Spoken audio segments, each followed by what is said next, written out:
இவ்வளோ நேரம் காத்துக்கிட்டு இருந்தது. ஆமாம், வந்து நான் ஒரு பெரும் நெகிழ்வோடு நான் உள்வாங்கிக்கிறேன். கொஞ்சம் தாமதமாக தொடங்கினதுக்கு என்னுடைய தார்மீகமான வருத்தத்தை தெரிவிச்சுக்கிறேன். கவிஞர் முன்னாடி இந்த பாடல் ஒளிபரப்பணும்னு நினச்சோம்.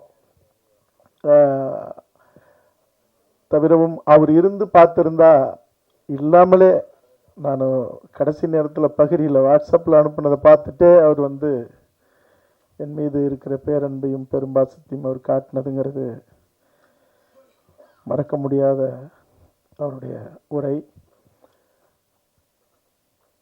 விமர்சனங்கள் யார் மேலே வேணாலும் இருக்கலாம். ஆனால் இன்னைக்கு தமிழ் இனத்தில் மட்டும் இல்லை, இந்திய ஒன்றியத்தில் மட்டும் இல்லை, உலகத்திலேயே இன்னைக்கு வாழ்ந்துகிட்டு இருக்கிற ஒரு பெரும் கவிஞர், ஒரு புலமை வாய்ந்த ஒரு தமிழர் கவிப்பேரரசு வைரமுத்து அப்படிங்கிறத எதிர்காலம் சொல்லும். தவிரவும்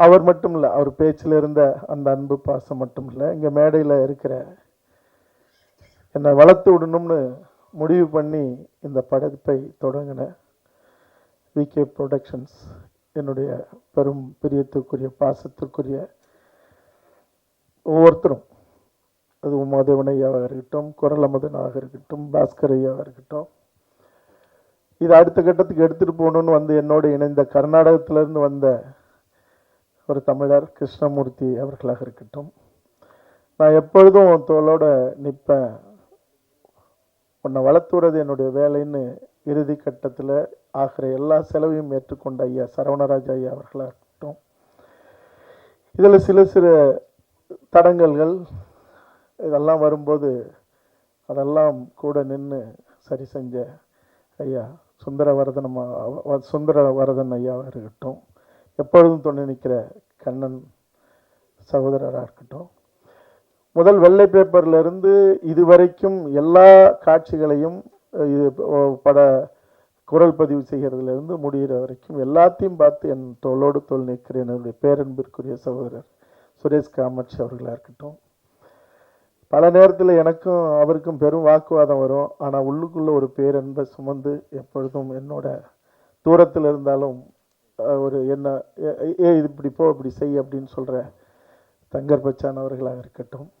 இப்படி எல்லாருமே மேடையில் இருக்கிற என்னோட எல்லா படைப்புகளிலும் துணை நிற்கிற தன்னுடைய நெருப்பு தரிக்கிற வசனங்களை நான் என்ன நினைக்கிறேனோ நான் ஒன்று சொல்லுவேன், சொல்லாமலும் இருப்பேன், சொல்லாதது திரும்ப எனக்கு ஞாபகம் வரும், இந்த வசனம் இப்படி இருந்தால் இருக்குன்னு. பேப்பரில் வரும்போது அது அப்படியே இருக்கும், இதே வார்த்தையை நான் போடணும்னு நினச்சேன் அப்படின்னு நான் சொல்லுவேன் கூப்பிட்டு.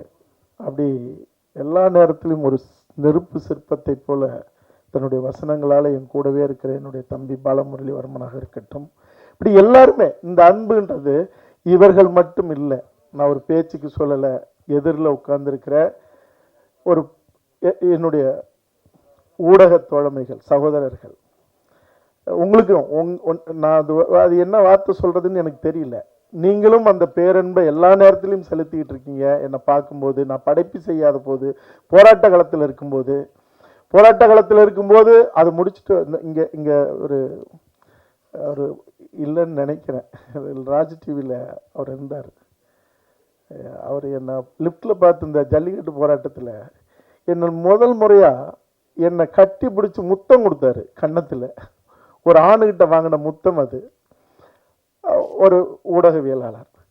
அப்போ இந்த அன்பு பாசம் இருக்குல்ல, ஏன் வந்து எல்லா நேரத்திலையும் என்னை மறந்து என் குடும்பத்தை திறந்து கூட இந்த சமூகத்துக்காக நின்று போராடி அந்த போராட்ட காலத்தில் உயிர் திறந்தாலும் அது மகிழ்ச்சியேன்னு நின்றுகிட்டு இருக்கிற இந்த நிலைங்கிறது, அது என்னுடைய தந்தை தோழர் தமிழரசன் புலவர்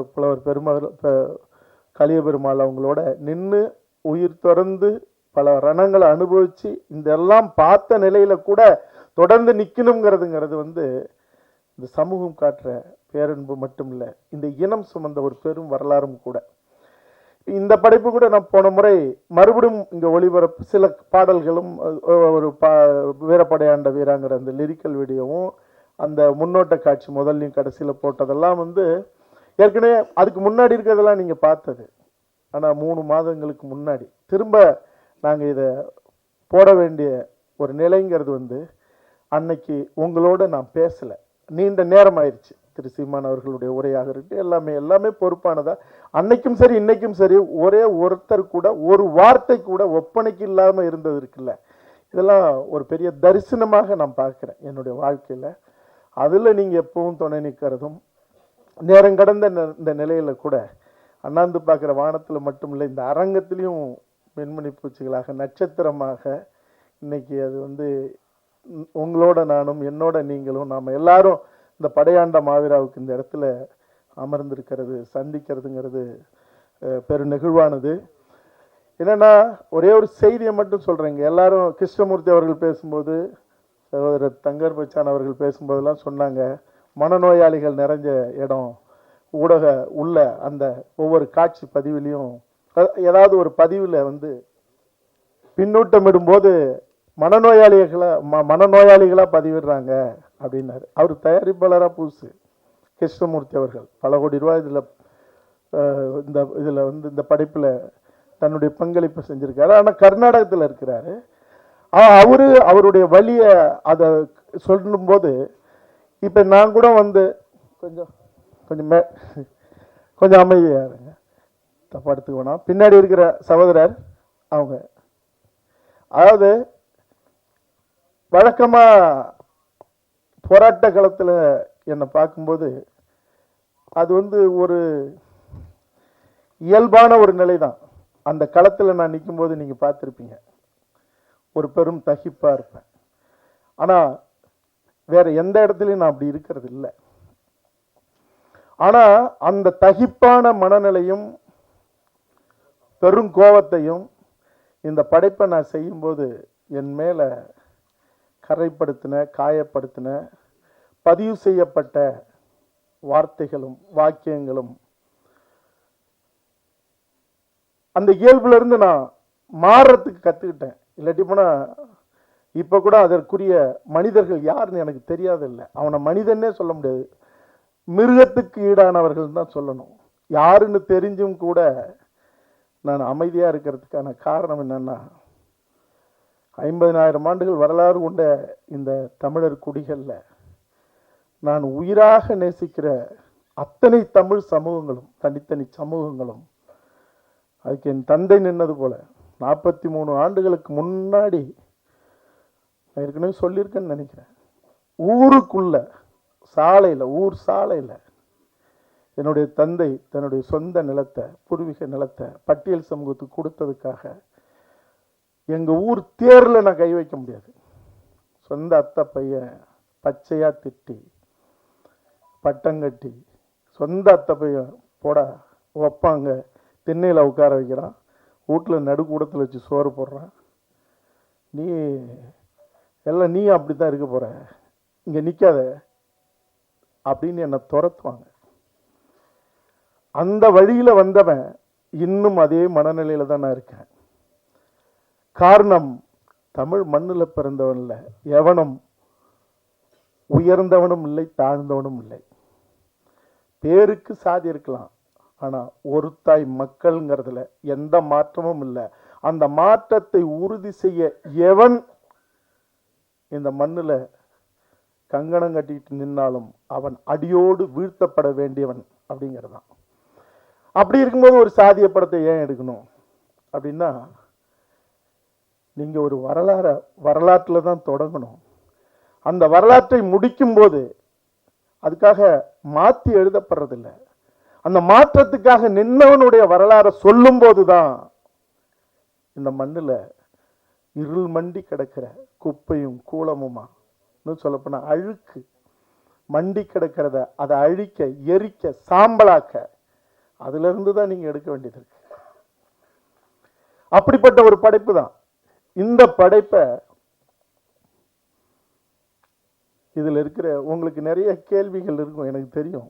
போன முறையே எழுதுனீங்க, எத்தனையோ பேர் இதில் இவ்வளவு பேர் பங்களிப்பு செஞ்சுருக்காங்க, பெரும் பெரும் கலைஞர்கள், தொழில்நுட்ப கலைஞர்கள், நடிப்பு கலைஞர்கள், ஏன் எல்லாரும் வரல? உண்மையாக சொல்லப்போனால் 60% அவர்கள் அத்தனை பேருமே இன்னைக்கு உங்களுக்கு தெரியும், எல்லாருமே வந்து பிஸியானவர்கள், நேரம் இல்லாமல் ஓடி ஓடி உழைக்கிறவர்கள், அல்லது அவர்களுக்கான வாய்ப்பு திறமையானவர்கள், அவர்கள் வந்து வேற வேற இடத்துல தங்களுடைய பணியில் இருக்காங்க. ஆனால் கலந்துக்கவே முடியாத அளவுக்கு ஒரு ஈனத்தனமான வேலையை எழுத்து மூலமாகவும், இன்னும் சொல்ல போனால் கொஞ்சம் கூட கூச்ச நாச்சம் இல்லாத சில கலைஞர்களை அழைச்சி சாதி வெறி பிடிச்ச இந்த படைப்புல சாதி வெறியோடு இயங்குகிற அவன் மட்டும்தான், அவன் இந்த மாதிரி ஆட்கள் தான் சாதியோட இயங்குறான். அனிதா வீட்டில் போராடி என் மேல மட்டும்தான் வழக்கு, அதிகாலை 6:30 மணிக்கு. இன்னும் பிடிவாரண்டு போட்டு செந்துறையில் போய் நான் நின்னேன், இப்பவும் வழக்கு. அதே பட்டியல் சமூகத்துடைய காந்தாரி அம்மன் அந்த சிலையை வைக்கிறதுக்கு, அடிக்கல் நாட்டுறதுக்கு அதற்குரியவர்கள் யாரும் போல, அதற்குரியவர் இல்லாதவர்களும் பேர் போட்டு அவர்களும் போக தயங்கின நிலையில தூத்துக்குடிக்கு நான் போகும்போது ஏற்கனவே சொல்லியிருக்கேன், அதிகாலை 6:30 மணிக்கு தூத்துக்குடியில் கைது செய்யப்பட்ட நான், என் தமிழர் குடிக்காக நான் பட்டியல் சமூகத்துக்காக போன போது. ஆக நீங்க தேவருக்கு இன்னும் ஏற்கனவே உங்களுக்கு தெரியும், எல்லா இடத்துலையும் நின்று இருக்கேன். ஆனா என்ன சாதி வெறியனா கட்டமைக்கிறது மட்டும் இல்ல, இந்த படைப்பை வீழ்த்தணுங்கிறதுக்காக அது என்ன என்ன அது என்ன அது என்ன படைப்புங்கிறது ஒரு குழந்தை. நீங்க எங்கேயாவது ஒரு இடத்துல என்ன நீங்க கூர்மையா சில நேரங்கள்ல பார்த்துருக்கலாம், எந்த சமூகத்தையாவது நான் காயப்படுத்திருக்கேனா, எந்த இனத்தையாவது நான் காயப்படுத்திருக்கேனா, எந்த தமிழ் குடிய தமிழ் சாதிய அசிங்கப்படுத்துறதுக்காக நான் நின்று இருக்கேனா? ஆனா இந்த வேலையை ஏன் இவ்வளவு கங்கணம் கட்டிக்கிட்டு எதுக்கு, இந்த அருவருப்பை எதுக்கு செய்யணும்? இதற்கு நான் ரொம்ப என் மேல என் மண்ணை, என் பகுதி மண்ணை சார்ந்த ஒரு தலைவர். என் தந்தையும் அவர் தந்தையும் ஒன்னா படித்தவங்க. எனக்கும் அவருக்கும் நல்ல நட்பு மட்டும் இல்லை, புரிதல் மட்டும் இல்லை, ஒரு பெரிய ஒரு அற்புதமான ஒரு எங்களுக்குள்ள ஒரு நட்பு உறவு. அவர் கூட இருக்கிற ஒரு ஆள் அல்பத்தனமா ஒரு வேலையை நீங்க வந்து நேரில் பேசுறது, போன் போட்டு பேசுறது, நீங்க அதுல எல்லாத்தையும் விட்டு எழுத சொல்றது. பெரும் பெரும் கலைஞர்கள் நடுராத்திரிலாம் எனக்கு ஸ்கிரீன்ஷாட் எடுத்துனாங்க, ட்விட்டர்லையும் ஃபேஸ்புக்லையும், இப்படி எல்லாமா அவங்க தாய் தந்த மூதாதையர்கள்லாம் எடுத்து, என்னடா நீங்க என்னடா மனுஷனுங்க, ஒரு குழந்தை என்ன தொண்டையில பிறந்த குழந்தைய தொண்டையில கால் கட்டவரில் வச்சு அழுத்தி அது கீச்சு கீச்சுன்னு கத்தி உயிர் மூச்சு விடுறத ரசிக்கிற இந்த மனநிலைங்கிறது என்ன? நீ எல்லாம் என்ன என்ன நீங்க செய்ய போறீங்க? ஆக இது திரைப்படத்துறையில் இல்லை, மனித குலத்தில் இருக்கக்கூடாது. ஆக இந்த ஈனத்தனமான வேலையெல்லாம் என் படையாண்ட மாவீராவுக்கு மட்டும் இல்லை, எதுலையுமே இருக்கக்கூடாது. ஆனா எல்லாரும் சொன்னது போல எதையும் அறம் கொண்ட எதையும் இந்த மண்ணில் வீழ்த்த முடியாது. சில காலம் மறைக்கலாம், அது மறுபடியும் எழுந்து வரும் கீழடி போல. செம்மணி புதைக்குழி 20 வருஷத்துக்கு முன்னாடி கொன்னு ஆயிரக்கணக்கான பேரை புதைச்ச இடத்துல இன்னைக்கு சிங்களவனே வந்து ஆய்வு பண்ணி தினம் தோண்டி எடுத்துக்கிட்டு இருக்கான். என் தாய்க்கும் தாய் மொழிக்கும் சமமான என்னுடைய தமிழீழ தேசிய தலைவன் பிரபாகரன் அறமாக ஆண்ட அந்த மண்ணுல நடந்த அந்த கொடூரமே இன்னைக்கு அவர்களுக்கு எதிராக வெளியே வந்துகிட்டு இருக்கு. படைப்பை போய் வீழ்த்த நினைக்கிறதுங்கிறதெல்லாம் ரொம்ப அருவருப்பானது. ஆனாலும் இந்த படைப்புக்காக துணை நின்ற இவர்களை நான் என்னன்னு சொல்றது? நான் முன்னாடி சொன்னது போல எனக்கு எதுவுமே இல்லை. தொடர் தமிழரசன் வரலாறு எடுக்கணும், மேதகு பிரபாகரன் வரலாறு எடுக்கணும். இந்த வரலாறுகள்லாம் எடுத்துட்டு நான் சுகமா சாயறதுக்கு இல்லை, சரியறதுக்கு இல்லை, சரிஞ்சு கிடக்கிற இந்த தமிழினத்தை தலை நிமிர்த்த மீண்டும் ஒரு புதிய வரலாற்றை படைக்க, இந்த இனத்தின் எதிரிகளை தலைகுனிய வைக்கிறதுக்கு மட்டும் இல்லை, இனி என் இனத்துக்கான எதிரிகள் எவனோ இனி தலை தூக்கக்கூடாதுன்னு நிமிரும் போதே வெட்டி சாட்சி இந்த மண்ணோட மண்ணை புதைக்கிறதுக்காக, அதுக்காக தான் இந்த படைப்புகள்லாம். கவி பேரரசர் அவர்கள் சொன்னாங்க, அந்த வாபா வீரா மாவீரா அந்த பாடலை பார்க்க நெருப்பு பொறி பறக்குச்சு அப்படின்னு. படமும் அப்படிதான். இந்த படைப்பு, நான் இந்த படைப்பில் இருந்த டப்பிங் கலைஞர்களுக்கு ஒரு 35 பேர் வந்து அவங்க அந்த குரல் கொடுத்துக்கிட்டே வந்தவங்க கிளைமேக்ஸை மட்டும், ஏங்க எங்களுக்கு கொஞ்சம் நல்லபடியாக தான் காட்டுங்களேங்கன்னு 2 சீனை பார்த்துட்டு, சரி இவங்க கிளைமேக்ஸ் பார்க்கட்டுமேன்னு நான் போட்டு விட்டேன்.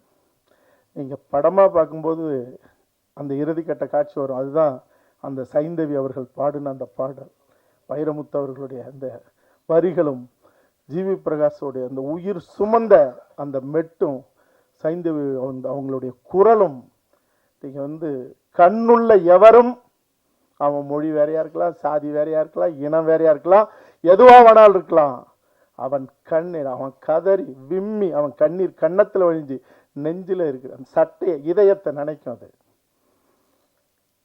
என்ன, ஒரு அரண் சுமந்த ஒருத்தனுடைய வரலாறுங்கிறது அது இடைவெளி இல்லாத ஒரு பெரும் நெருக்கத்தை மட்டுமில்ல, ஒரு தாக்கத்தை உருவாக்குங்கிறத அந்த டப்பிங் கலைஞர்கள் பார்த்துட்டு ஒரு 10-15 நிமிஷம் கட்டி பிடிச்சி என்ன அழுதுகிட்டே இருந்தாங்க. நான் அந்த இடத்துலயே என் படைப்புக்கான புனிதத்தை நான் அடைய தொடங்கிட்டேங்கிறது தான். நான் தமிழரசன் வரலாறும் பிரபாகரன் வரலாறும் எடுப்பதுங்கிறது உறுதிப்படுத்தப்பட்டது இந்த படத்தினுடைய வெற்றியோடு சேர்த்து அப்படின்னு நான் அந்த இடத்துல ஒரு தரிசனமாக உணர்ந்தேன். இந்த படைப்பு வெல்லுங்கிறதுல எனக்கு எந்த மாற்றமும் இல்லை. உங்களுக்கு எண்ணற்ற கேள்விகள் இருக்கலாம். இதை தாண்டி இங்கே தெளிவுபடுறதுக்காக அல்லது மற்றவங்களுக்கு தெளிவுபடுத்துறதுக்காக என் மேலே பாய்ச்சப்படுகிற அம்பு கேள்விகள் கூட உங்கள்கிட்ட இருக்கலாம். எது எது எது வந்தாலும் அதற்கு உரிய பதிலை சொல்ல நான் காத்துக்கிட்டு இருக்கேன். ஏன்னா பசி, நேரம், சர்க்கரை சம்பந்தப்பட்ட சில சிக்கல்கள் இருக்கிறவங்களுக்கு அதெல்லாம் பெரிய தொந்தரவு தான். என்னுடைய மன்னிப்பை கேட்டுக்கிறேன். உணவு எல்லாரும் சேர்ந்து அருந்துவோம். அதுக்கு முன்னாடி உங்கள் கேள்விகளை கேளுங்க. நன்றி. நான் மறந்துட்டேங்க கௌதம், அப்படி மறந்துட்டேன். என்னென்னா நான் ஒரு திரைக்கதை எழுதிக்கிட்டு இருக்கேன். அதில் நான் வெளியில் இருந்துட்டேன். இந்த படம் எனக்கு பார்க்க முடியாமல் போயிட்டுது. 2 முக்கியமான நண்பர்கள், முக்கியமானன்னா எனக்கு முக்கியமானவங்கள, இந்த தமிழ் சமூகத்துக்காகவே தொடர்ந்து இடையறாது பணியாற்றிருக்கிற 2, ஒன்று ஊடகத்துறையில் முக்கியமான ஒருத்தர் அவர், இன்னொருத்தர் ஒரு மருத்துவர். அவங்க 2 பேரும் இந்த படம் பார்த்துட்டு என்ன இரவு கூப்பிட்டாங்க. அவங்க என்னென்னா ஒரு பிரிவு போட்டோம். இரு கௌதமனை திட்டுக்கிட்டே இருப்பாங்க 2 பேரும்.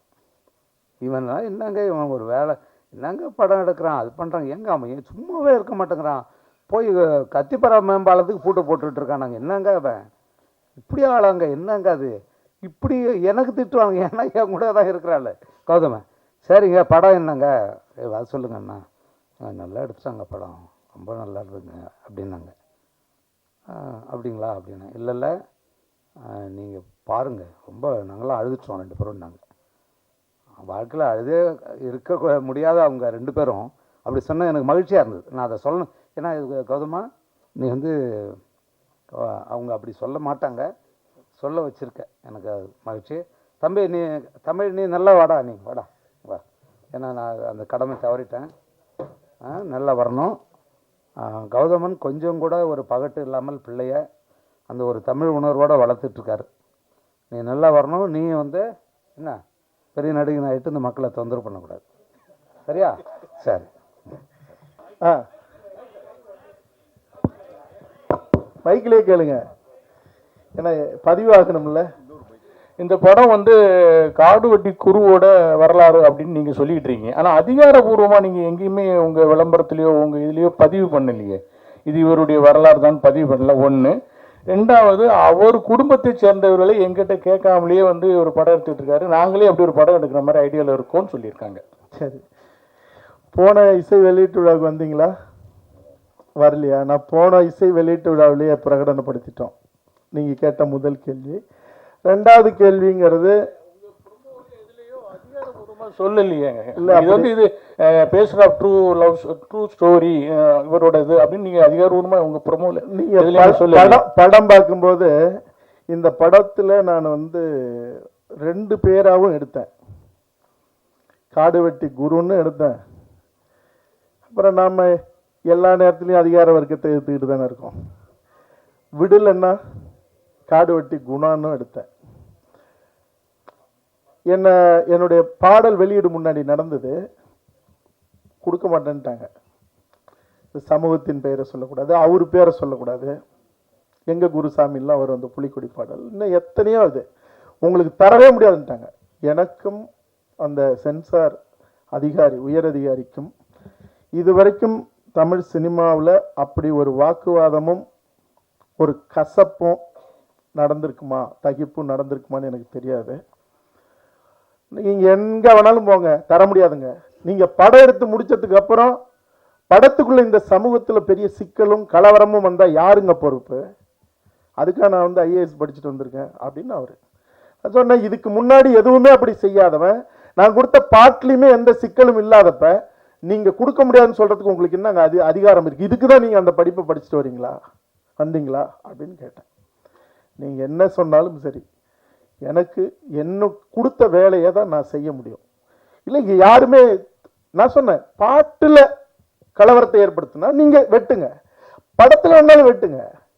அப்படி இருக்கும்போது இல்லாத போது நீங்கள் எப்படி நீங்கள் வந்து பாடலே வெளியிட முடியாது? நீங்கள் படத்தை காட்டுங்க, படத்தை பார்த்துட்டு தான் நான் பாடல் வெளியிடு கொடுப்பேன்னு இது வரைக்கும் தமிழ் சினிமாவிலே இல்லாத, அல்லது எனக்கு தெரிஞ்சு இந்திய சினிமாவிலே இல்லாத நீங்கள் எப்படி செய்ய முடியும் அப்படின்னப்ப, இது ரொம்ப சென்சிட்டிவானது, அதனால் நாங்கள் செய்ய முடியாது அப்படின்ட்டு.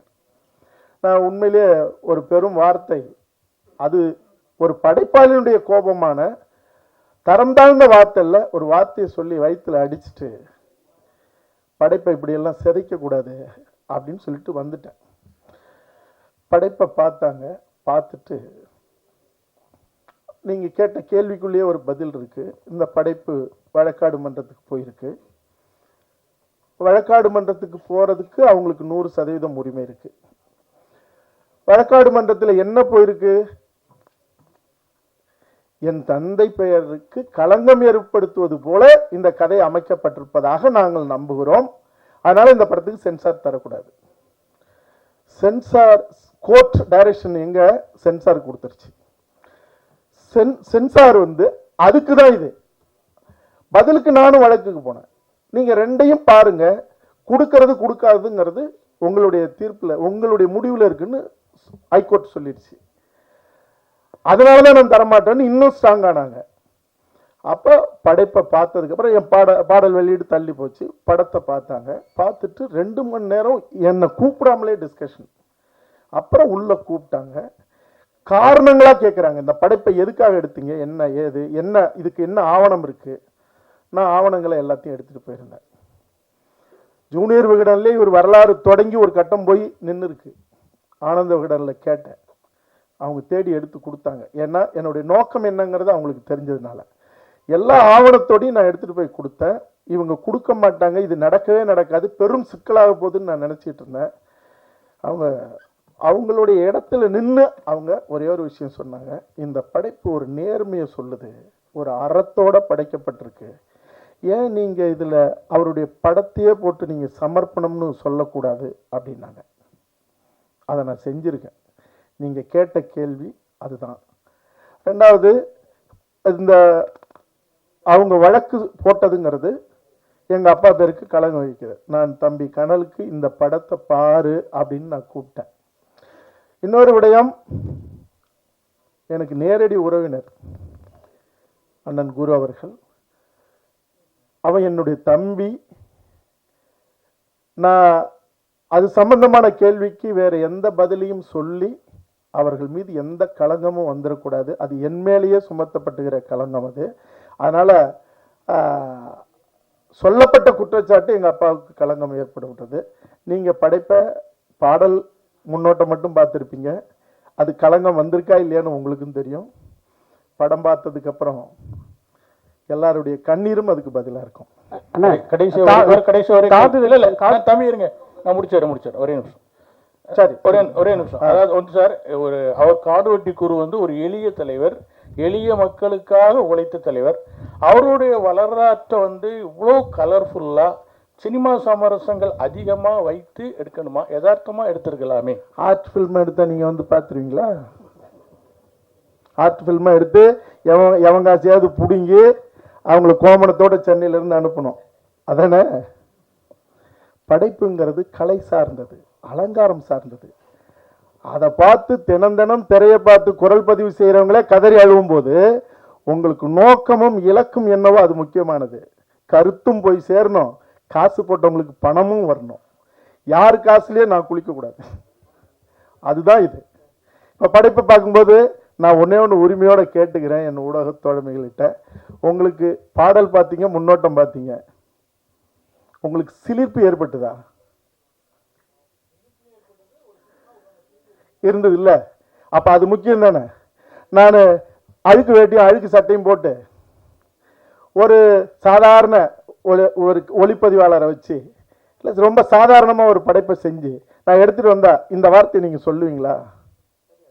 அடுத்தது காடுவெட்டி குரு ஐயா வந்து ஒரு சமூகம் சார்ந்து தான் இருந்தாருன்னு சொல்லிட்டு இப்போ வரைக்கும் பேசப்படுது. இந்த படத்தில் வந்து எல்லா சமூகத்துக்கும் சார்ந்தவர்னு சொல்லிட்டு ஒரு விஷயம் வச்சுருக்கீங்களா? ஏன்னா அதுதான் வந்து குறிப்பிட்ட ஒரு லெவலில் யாராக இருந்தாலும் அதான் பேசுகிறாங்க. இதுக்கு நான் பதில் சொல்கிறத விட என் படம் தான் பதில் சொல்லணும். இதே கேள்வியை ப்ரெஸ்ஸோ போடுவோமா? அங்கே வச்சு பேசுவீங்களா? கேள்வி கேட்பீங்களா? கண்டிப்பாங்க. தேவையானவங்க ரெண்டாக கிழிக்கிறதுக்கான உரிமை உங்களுக்கு இருக்குது. அதுக்கான பதில் அப்போ நான் சொல்கிறதுக்கு எனக்கு உரிமை இல்லை. அது படம் தான். ஏன்னா அப்புறம் இன்னொரு கொஸ்டின், காடுவெட்டி குரு அந்த டைட்டில் வைக்கிறதே உங்களுக்கு பிரச்சனைன்னு சொன்னீங்க. இதே ஒரு 1 வருஷத்துக்கு முன்னாடி வந்து ஆர்கே சுரேஷ் வந்து காடுவெட்டின்னு படம்னு சொல்லிட்டு நான் வந்து பிரச்சனைன்னு சொல்லல. இல்லை பிரச்சனை உங்களுக்கு நிறைய ப்ராப்ளம் வந்து எல்லாம் பின்னாடி பேசினாங்க, ட்விட்டரில் இருக்கலாம். அந்த டைட்டில் வைக்கிற என்ன பிரச்சனை வருது உங்களுக்கு? எந்த டைட்டில்? காடுவெட்டி. அது ஒன்றும் பிரச்சனை இல்லைன்னு தானே சொல்றேன். வைக்க முடியுமா? இப்போ யாரு திருப்பி பண்ண முடியுமா? அவரோட படம் தானே அது. இல்ல நீங்க படம் பாருங்க, எல்லாத்தையும் சொல்லியிருக்கேன். ஆனா ஒரு கேள்வி தானே, சொல்லுங்க. ஆனா இந்த இந்த கதையில வந்து முன்னணி ஹீரோ மீட் பண்ணீங்களா இல்லை நீங்க தான் நடிக்கணும் உருவாக்குறீங்களா? அதாவது இதுக்கு உண்மையாக தான் சொல்ல ஆகணும். இந்த படைப்பை செய்யும் போது, கதை எழுதும் போது கௌதமன் நடிச்சா நல்லா இருக்கும் அப்படின்னு தான் ஒரு இயக்குனராக நான் முடிவு பண்ணேன், 100%. ஆனா பொருளாதாரமா போகும்போது என்னுடைய சகோதரர் சுரேஷ் காமாட்சி அவர்கள் கூட, அண்ணா ஒரு விஜய் சேதுபதி பேர் நடிச்சா நல்லா இருக்கும்ண்ணே அப்படின்னாப்புல. நான் சொன்னேன் கிடைச்சா எடுக்கலாம், உண்மையிலே கிடைச்சா எடுக்கலாம்னு நினைச்சேன். நான் யாரையும் தப்பு, இன்னும் 2-3 ஹீரோக்கள் உண்மையிலே கிடைச்சா இன்னும் பிரம்மாண்டமா எடுக்கலாமே அப்படின்னு தான் என்னுடைய பேராசை. ஆனா நானே நடிக்க வேண்டியதாயிடுச்சு. அதனால நான் என்ன எதிர்பார்த்தனோ அது நடந்தது. சார் வணக்கம் சார். சார் இப்போ நீங்கள் இதில் வந்து நீங்களே நாயகனாக நடிச்சிருக்கீங்க. இப்போ அடுத்தது தமிழரசனும் அதுக்கப்புறம் வந்து பிரபாகரனை பற்றியும் எடுக்கிறது உறுதின்னு சொல்லியிருக்கீங்க. இப்போ அதுலேயும் நீங்கள் தான் வந்து ஹீரோவாக நடிப்பீங்களா? நடிச்சா பார்ப்பீங்களா, பார்க்க மாட்டீங்களா? கண்டிப்பாக பார்ப்பேன் சார். அப்போ அதுதான் நடக்கும். Okay sir. அப்போ இன்னொரு கேள்வி, இப்போ பிரபாகரன் எடுக்கும்போது நீங்கள் வந்து இப்போது இலங்கை கண்டிப்பாக சொல்லி தான் ஆகணும். அதே மாதிரி சர்வதேச போர் குற்றவாளின்னு அறிவிக்கப்பட்ட ராஜபக்ஷ பற்றி சொல்லி ஆகணும். அப்போ உலக அரசியல், இந்திய அரசியலேருந்து தமிழ்நாட்டு அரசியலேருந்து சொல்லணும். அது வந்து நிறைய, அதுக்கு எப்படி நீங்கள் தயாராக இருக்கீங்களா? ஏன்னா நிறைய எதிர்கொள்ள வேண்டியது இருக்குமே. என்னுடைய சந்தன கார்டு பார்த்தீங்களா? திரும்ப பாருங்க, யூடியூப்ல இருக்கு. என் இனத்தை அழிச்ச அதிகார வர்க்கம், அரசியல்வாதி, ஐஏஎஸ், காவல்துறை உயரதிகாரிகள், அன்னைக்கு இருந்த அரசியல்வாதிகள், ஆட்சியாளர்கள் அத்தனை பேரும் எரிச்சு சாம்பலாக்கி கரைச்சி விட்டவன் நான் இதை பெருமையோடு சொல்ல. என் இனத்துக்கு எதிரானவன் எமனாக இருந்தாலும் நான் நேராகவும் நின்று யுத்தம் செய்வேன். என் படைப்பிலையும் அவர்களை தலைகுனிய வைக்கிறது மட்டும் இல்லை, அவனுடைய சமாதியிலேயே என் சந்ததி மட்டும் இல்லை அவன் சந்ததியும் காரி துப்புற அளவுக்கான படைப்பாக இருக்கும். அது நான் எடுக்க போகிற வன்னிக்காடுக்கும் அது பொருந்தும். சார் இந்த படத்தை நிறைய எதிர்ப்பு வந்தது அப்படின்னீங்க, நிறைய கமெண்ட்லாம் சொன்னாங்க. நிறைய இது ஒரு படைப்பாளியாக எதிர்த்தவங்களுக்கு, எதிர்ப்பு தரப்பு தலைவர்களுக்கு, அந்த நிர்வாகிகளுக்கெல்லாம் படத்தை முன்னாலே ஒரு அழைப்பு விடுத்து ஒரு பிரீமியர் ஷோ இதை போட்டு காமிப்பீங்களா? அது தயாராக இருக்கீங்களா? நான் தயாராக இருக்கேன். அவங்க வரத்துக்கு அவங்க தயாராக இருக்கணும். எனக்கு எதை பற்றியும் கவலை இல்லை. சார் வணக்கம் சார். அவரு சார் சொல்லுங்க சார். வணக்கம். வணக்கம். வசனகர்த்தா சார் பேசும்போது ஒரு தலைவரை பத்தி பேசினார். நீண்ட நாளா வந்து அந்த கொஸ்டினுக்கு ஆன்சரே இது வரைக்கும் கிடைக்கல. எந்த மேடையிலையும் அவர் வந்து பேசின மாதிரியே தெரியல. அதாவது என்ன சொல்லியிருக்காருன்னா, ஒரு சமூகத்து பொண்ணை கட்டு வெட்டு அப்படின்னு பேசினாருன்னு நீண்ட நாளா அது போயிட்டு இருக்கு. ஆனா அவர் பேசுனதுக்கான எவிடன்ஸ் இது வரைக்கும் எங்கேயுமே இல்லை. அது தொடர்ந்து அந்த குற்றச்சாட்டு வைக்கிறாங்க. உங்க மேடையிலையும் வந்து வசனகர்த்தா அதை சொல்றாரு. இது எந்த விதத்துல நியாயம்னு நீங்க நினைக்கிறீங்க? அதுக்கான ஆன்சர் நீங்க தான் பண்ணணும். இல்ல அவரு சொன்னதுக்கு நான் எப்படிங்க பண்ண? இல்ல சார், நீங்க தான் படம் எடுத்து என் படத்துல இருக்கா? உங்க படத்தை என் படத்துல இருக்கா? உங்க படத்தோட வசனகர்த்தா பேசி என்ன கேளுங்க. இல்ல சார், அதான் உங்கள்ட்ட நீங்க கேட்கிற கேள்விக்கு நீ கேட்கிற கேள்வி அறமான கேள்வி இல்லைன்னு உங்களுக்கு பின்னாடி இருக்கிற நம்மளுடைய இல்ல, ஊடக அற- சகோதரர்கள் அற- சொல்றாங்க. அறமான அதுக்கு கேள்வி. நான் பதில் சொல்லக்கூடாது, சொல்றது நியாயமும் இல்ல. ரெண்டாவது அது இதுக்கான இடம் இல்ல. என்னகிட்ட கேளுங்க. சரிங்க சார், உங்க படம் ம் இரு வேணாம். இல்ல இருட்டா அவர் பாலா இல்ல சார் இல்ல வேணாம் இல்ல சார் அப்படி இல்ல சார். இல்ல நண்பா, அவர் வந்து பேசும்போது இதே மேடையில தான் இல்ல அதுக்கு என்ன பதில் சொல்றது, என்ன பதில் சொல்றது இது? இல்ல சார், அப்படி பேசினாருன்னு நீண்ட நாளா ஒரு தலைவர் மேல குற்றச்சாட்டு இருக்கு. சரி. அந்த குற்றச்சாட்டு இல்ல வந்து உண்மையா இல்ல பொய்யா? நான் வந்து எல்லாருக்காகவும் நிற்கிறவன். அதுல நீங்க உங்களுக்கு நம்பிக்கை இருக்கா? சார் அடுத்த மீட்டர் போலாம் சார். அடுத்தது இது வந்து கயத்தார் பகுதியில் நடந்தது. ஜான்பாண்டியன் கட்சிக்காரங்களை வெட்டினாங்க, நடந்துச்சு. அதெல்லாம் அதை விட்டுருங்க. மரவனை வெட்டு, மரத்தைய கட்டுங்கள் நடந்தது, அதை விட்டுருங்க. இப்போ நீங்க தமிழரசன் கதை எடுக்கிறீங்கன்னாக்க உண்மையிலேயே அப்படியே, ஏன்னா உங்க அப்பா வந்து தமிழரசன் கூட பழகினவர். அப்போ முழுக்க கரெக்டா எடுப்பீங்களா? பொன்பரப்பி சம்பவத்துல இருந்து எல்லாத்தையும் கரெக்டா எடுத்துருவீங்களா? அது ஒரு நெருப்பு சிற்பமா வரும். நான் சொல்றது இல்ல, அர்த்தமும் அடர்த்தியும் உங்களுக்கு புரியும் நான் நினைக்கிறேன். அது ஒரு நெருப்பு சிற்பமா வரும்.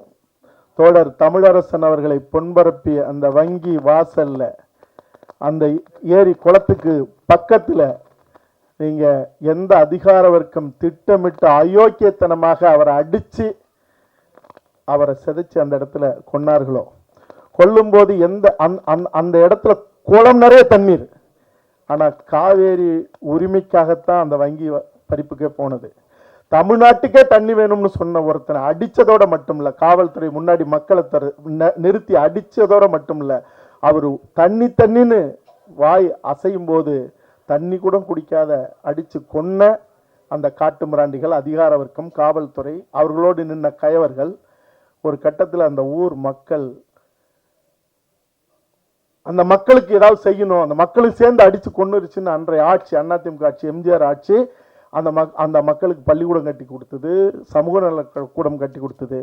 இவங்க எல்லாரும் தண்ணீர் நீர்த்தேக்க தொட்டி கேட்கும்போது அந்த மக்கள் ஒரு இடத்துக்கு கூட்டு போறாங்க. தமிழரசனை அடிச்சு கொல்லப்பட்ட இடம் அந்த இடம். அந்த மக்கள் சொல்றாங்க, ஒரு மாவீரன், மகத்தான ஒரு தமிழன், இந்த தமிழ்நாட்டுக்கே தண்ணி வேணும்னு கேட்டவன அவனுக்கு ஒரு ரூபாய், குளம் நிறைய தழும்பி தண்ணி நிற்கும் போது ஒரு ரூபாய் தண்ணி கொடுக்காம அவர்களை சாக அடிக்கப்பட்ட நாங்க, எங்களுடைய தலைமுறை காலத்துக்கும் தண்ணீர் குடிக்க தமிழரசன் உயிர் விட்ட இடத்துல எங்களுக்கு வாட்டர் டேங்க் கட்டி கொடுங்கன்னு சொல்லி ஒரு வெள்ளி முளைச்ச வேலையில் என்னிட்ட அந்த இடத்துல சொல்றாங்க. நான் அண்ணாந்து பார்க்குறேன் ஒரு உயர்ந்த நீர்த்தேக்க தொட்டி. திரும்பி பார்க்குறேன், என்கிட்ட சொல்லிட்டு இருந்த அந்த சம்பவத்தில் சம்பந்தப்பட்டவர்கள்லாம் தலை குனிஞ்சு நின்றுட்டு இருந்தாங்க. இந்த வரலாறு கேட்கும் போதே உங்களுக்கு ஒரு ஆன்மாவை சிலிர்க்க வச்சிருக்கோம். இந்த வரலாற்றுக்குரியவனுடைய வாழ்க்கையும் தியாகம்ங்கிறது தமிழினம் மட்டும் இல்ல, மனிதகுலமே பார்த்திராத ஒரு தரிசனம் வரும், அப்படியே வரும். அதற்கு காரணமானவர்கள் எவனையும் நான் விடமாட்டேன். அவன் அதிகாரத்தில் இருக்கட்டும், எவனா இருக்கட்டும், நீங்க அது வரும். அண்ணா அப்புறம் வந்து காடுகட்டி குரு ஐயா வந்து மஞ்சள் கலர் சட்டை போட்டுனே இருப்பார். அதுக்கு யாரும் இது வரைக்கும் விளக்க கொடுத்ததில்லை. அவர் கூட சில இடத்துல தான் கொடுத்துருக்காரு, தெளிவுபடுத்தலை. இந்த படத்தில் தெளிவுபடுத்திருக்கலாம். இன்னொன்று, நம்ம தம்பியை வந்து ஏன் ஃபஸ்ட்டு படத்துலேயே போராளியாக காட்டணும், ஒரு லவ் பாயாக வந்து பண்ணி ஒரு வேற லெவலில் ஹீரோ எடுத்துன்னு போகலாம். நீங்கள் ஏன் இது மாதிரி எடுத்துன்னு வந்தீங்க? அதாவது மஞ்சள் சட்டை போட்டதுக்கு காரணம், நீங்க பாருங்க, எந்த கொடியிலனாலும் நீங்க புலிகளுடைய வன்னிக்காட்டில் பிறந்த கொடியும் பாருங்க, இங்க எந்த சமூகமா இருந்தாலும் தங்களுடைய வீரத்திற்கான ஒரு அடையாளமா வச்சிருக்கிற கொடியும் பார்த்தீங்கன்னா மஞ்சள் இருக்கும். மஞ்சள் ஒரு வீரத்திற்கான அடையாளம். இவங்க ஒரு போர்க்குடி, வன்னியர்கள் படை நடத்தி ஆட்சி பண்ணவங்க, அதனாலதான் படையாட்சி. அப்ப அந்த படைங்கிறது ஒரு வீரம் சம்பந்தப்பட்டது. அது சோழர் கால கொடியிலையும் இருக்கும். அப்ப அதனுடைய அந்த மண்ணில் கங்கை கொண்ட சோழபுரத்தை தலைநகரமா வச்சுதான் உலகத்தினுடைய முக்கால்வாசி நாடுகள் ஆண்டா ராஜேந்திர சோழன்.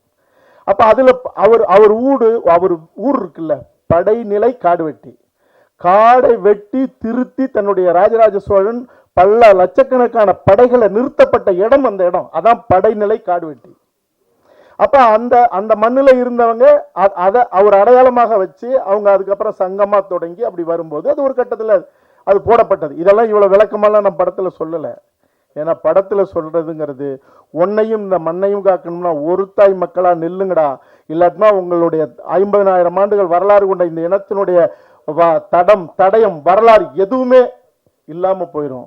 இந்த மொழிக்கும் இனத்துக்கும் சம்பந்தம் இல்லாத கூட்டம் நிரந்தரமா உங்களை அடிமைப்படுத்தி அழிச்சிரும். அதுக்குள்ள நீங்க விழிச்சிருங்கன்னு சொல்றது தான் இந்த படைப்பு. சார் கேட்குறேன் சார் இன்றைய காலகட்டங்களை வந்து மக்கள் வந்து என்டர்டெயின்மெண்ட் மாதிரியான மூவி விரும்புகிறாங்க, ஹீரோக்கள் வந்து மாசான ஹீரோக்கள் விரும்புகிறாங்க. ஸோ இப்படி இருக்கும்போது இன்றைய ஸ்டூடெண்ட்ஸ் இருக்காங்களே, அவங்களுக்கு இந்த மாதிரி 2K கிட்ஸ்னு ஒன்று சொல்லுவோம், இந்த மாதிரி ஒரு நபர் இருந்தார், இந்த நபர் இப்படி பண்ணாருன்னு சொல்லக்கூடிய வரலாறு வந்து தெரியாது. ஸோ இப்படி இருக்கும்போது இந்த மூவியை வந்து எப்படி அந்த 2K கிட்ஸ் அந்த சொல்லக்கூடிய வெகுஜன மக்கள் கிட்ட எப்படி கொண்டு போய் சேர்த்தா கரெக்டாக இருக்குன்னு சொல்கிறீங்க? என் படைப்பு உங்களை பாதிச்சுதா? இல்ல, நீங்க பார்த்த வரைக்கும் இப்ப ஒரு துளி அதுக்கு தான் முன்னோட்டம், அது உங்களை பாதிச்சுதா? இருந்துச்சு சார். அப்ப உங்க வேலை என்ன வேலை? உங்க வேலை என்ன வேலை? என் படம் எடுத்துருக்க இருங்க, உங்க வேலை எடுத்துட்டு போற வேலை. இந்த படைப்பு உங்களை உண்மையிலேயே ஈர்ப்பை ஏற்படுத்தி இருக்கும்னா, ஒரு உணர்வை உருவாக்கி இருக்கும்னா, இந்த வேலை என்னோட வேலை மட்டும் இல்ல, உங்களோட வேலையும். அதை நீங்க செய்யணும். சரியா? அப்படி செஞ்சாலே நீங்க 19 வயசு 25 வயசுக்காரனுக்குன்னு தனியா படம்லாம் இல்லை, சொல்லிக்கலாம், எடுக்கலாம். சரி, எல்லா படமும் 20-25 வயசுக்காரனுக்கு படம் ஓடிடுதா? அவனுக்குன்னு எடுக்கிற படம் ஓடிடுதா? உச்ச நடிகர் நடிச்ச எல்லா படமுமே இது யூத்துக்காக எடுத்த படம் அப்படின்னா ஓடிடுதா? எல்லாமே 50-55 வயசு ஆனவங்க தானே இன்னைக்கு யூத்துக்கும் படம் எடுக்கிறாங்க. உணர்வு தான் தாக்கணும். இப்போ நான் பெரிய தமிழரசனை பற்றி சொல்லும்போது உங்களுக்கு சிலிர்ப்பு ஏற்பட்டு இருந்தால் அந்த சிலிர்ப்பு 20 வயசுக்காரனுக்கு ஏற்படும். அதுக்கு உச்ச நடிகன் தான் நடிக்கணும். அல்லது இது எடுத்துட்டு போய் சேர்க்க முடியுமா? இந்த புள்ள பிறக்குமா, பிறந்தா இது ஆனா பொண்ணா இருக்குமா, அது கல்யாணம் ஆகுமா, கல்யாணம் ஆனா புள்ள பெக்குமான்னா புள்ளைய பெற்றுக்க முடியாது. நல்ல படைப்பை நாங்கள் படைப்பாளிகள் எடுக்க முடியும், கொண்டுட்டு போய் சேர்க்கறது அதே தாய்மை மனதோடு நீங்களும் அதை செய்யணும். உங்களுக்கும் அந்த பங்கு இருக்கு. நீண்ட நாட்களுக்கு பிறகு நீங்கள் நடிக்கிறீங்க, டைரக்ட் பண்ணுறீங்க. இதில் பார்த்தீங்கன்னா பிஸியான நடிகர்கள் நிறைய பேர் இருக்காங்க, படம் பிரம்மாண்டமாக இருக்குது. எப்படி இவ்வளோ பெரிய பொருட்செலவுல நம்பி எடுத்தீங்க? அதாவது நான் ஒன்று சொல்லிவிடுறேன். நான் அவர் ஐயா பாலன் ஐயா பேர் எனக்கு அந்த நேரத்தில் வரல. என்னை இந்த ராஜ் டிவி லிஃப்ட்டில் ஜல்லிக்கட்டு போராட்டத்தில் என்னை கட்டி பிடிச்சி முத்தம் கொடுத்தது அவர் தான். சரி, இப்போ கேள்வி என்ன கேள்வி? எந்த நம்பிக்கையில் எடுத்தீங்க? நம்பிக்கையே ஒரு நல்ல ஒரு ஒரு ஒரு பொருளை, கருப்பொருளை கையில் எடுத்துக்கிட்டு இதை நம்பும்படியாக செய்யணும், கொண்டாடும்படியாக செய்யணும். நீங்கள் ராஜேந்திர சோழனும் ராஜராஜ சோழனும் நாடு முழுக்க கம்போடியா வரைக்கும் பல்லாயிரக்கணக்கான கோயில் கட்டியிருக்கான். ஏன் தஞ்சை பெரிய கோயிலையும் கங்கை கொண்ட சோழபுரம் கோயிலை மட்டுமே நம்ம போய் பார்க்குறோம் நூற்றுக்கணக்கான தடவை? நீங்கள் அந்த அலங்காரமும் அழகுங்கிறது மிக முக்கியமானது. நீங்கள் காலம் சுமந்தும் ஒரு கருப்பொருள் பேசப்படணும்னா, திருக்குறளை எவன் சுமந்துக்கிட்டே இருந்தான்? இத்தனை நூற்றாண்டா, 200 நூற்றாண்டு, 2000 வருஷமா எவன் சுமந்துக்கிட்டு இருந்தான்? நீங்கள் சரியாக செய்தால் அது ஆள் இல்லாமல் இழுக்கப்படுகிற தேர் போல் அது போயிட்டே இருக்கும். அந்த நம்பிக்கையில் தான் செஞ்சுருக்கோம். அப்புறம் தவிரவும் இந்த கேள்வியெல்லாம் கேட்குற நீங்களும் எனக்கு தெரியாமலே அந்த தேரை இழுத்துட்டு போவீங்கிற நம்பிக்கையிலையும் தான். நன்றி சார். உங்களுக்கு தான் ஒரு கேள்வி. இங்க சார், லாஸ்ட்ல இங்க இருக்கேன் சார். காடுவெட்டி குரு இருக்காருல்ல, அவங்க ஃபேமிலி வந்து அவருடைய மறைவுக்கு அப்புறமா என்ன அவர் கம்ப்ளைண்ட் பண்ணாங்கன்னா, அவங்களுடைய இனத்தாரே அவருக்கு வந்து துரோகம் இழுத்ததா வந்து பிரஸ் மீட்லாம் வச்சு சொன்னாங்க. அதை பற்றி இதில் காமிச்சிருக்கீங்களா? அவரை பற்றி தான் எழுதியிருக்கிறதா சொல்லுவீங்க, இதில் காமிச்சிருக்கீங்களா?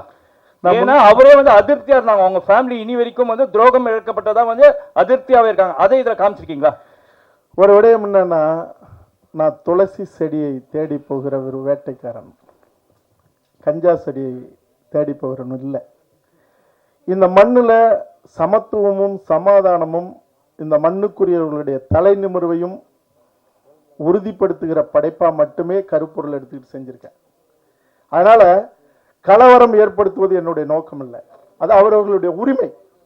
என்னை பொறுத்த வரைக்கும் தம் புள்ள நல்லா இருக்கணுங்கிறதுக்காக மருந்தை சாப்பிட்டு பத்தியம் இருந்து தன் பிள்ளைக்கு தாய்ப்பாலை கொடுத்து குணப்படுத்துகிற ஒரு தாயை போல இருக்கணும்னு நான் முயற்சி செய்கிறவன். அதனால என்னுடைய பணி, என்னுடைய நோக்கம் என்னவோ அந்த நோக்கத்துக்கு இந்த படைப்பு எடுத்திருக்கேன். சார், தமிழ் சினிமாவில் ஜாதி இல்லாமல் இல்லை, 100 வருஷ சினிமாவில் எவ்வளவோ ஜாதி இருக்கு.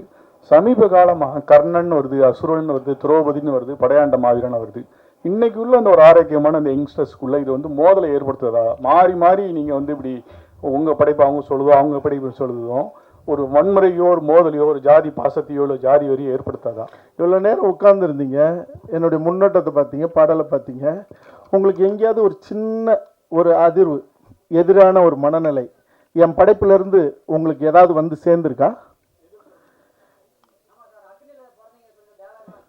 சரி, அப்படி சொன்னா இல்லை இல்லை அப்படி இருங்க, அப்படி அவர் அப்படி சொன்னா இருங்க, ஒரு ஜாதியை குடிக்கிறது விடுங்க. அவர் கேட்டது இன்னொரு சாதிக்கு எதிரான படைப்பான்னு கேட்டாரு. ஏங்க ஏங்க உங்க அப்பா, நான் சொல்றேன், எங்க அப்பாவோ உங்க அப்பாவோ தப்பு செஞ்சிருப்பாரு, நீங்க அதை வச்சு பேசிட்டு இருப்பீங்களா?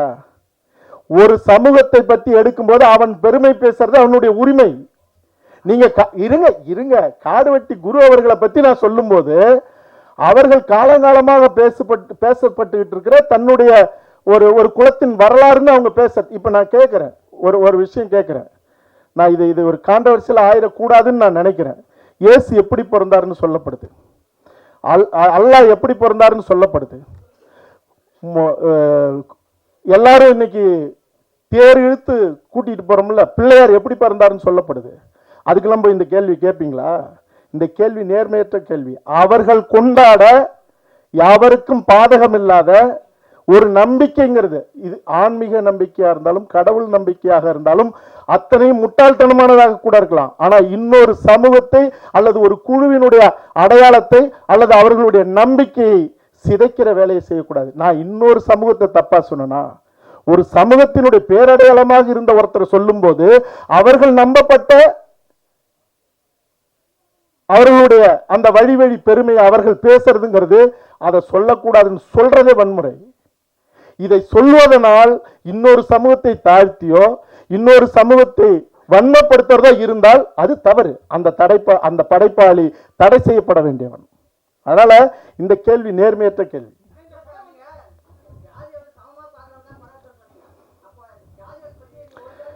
நான் கேட்கிறேன், சரி சரி சரி சரி என்ன இன்னும் மற்ற ஜாதி கொஞ்சம் எந்திரிச்சு நின்று கேளுங்க, மற்ற சாதி என்ன தாழ்த்துற மாதிரி இருக்கு? இல்ல இல்ல அவர் பேசட்டும். ஒருத்தன் தன்னுடைய பெருமையை பேசும்போது இருங்க இருங்க, அது எப்படிங்க, அது என்னங்க இது?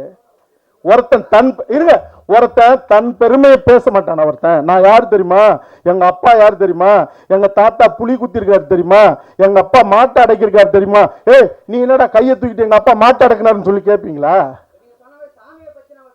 சரி சரி ஏங்க உங்களுக்கு தெரியுமா, அக்னி குண்டம் அவர்கள் வணங்கப்படுகிற கலசம் அப்படின்னா அது ஆன்மீகத்தில் வருது.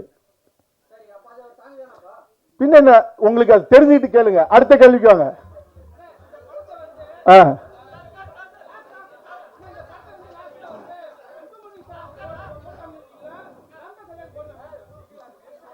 இருக்கட்டும் கேட்கட்டும். இப்ப என்ன கேட்டீங்க?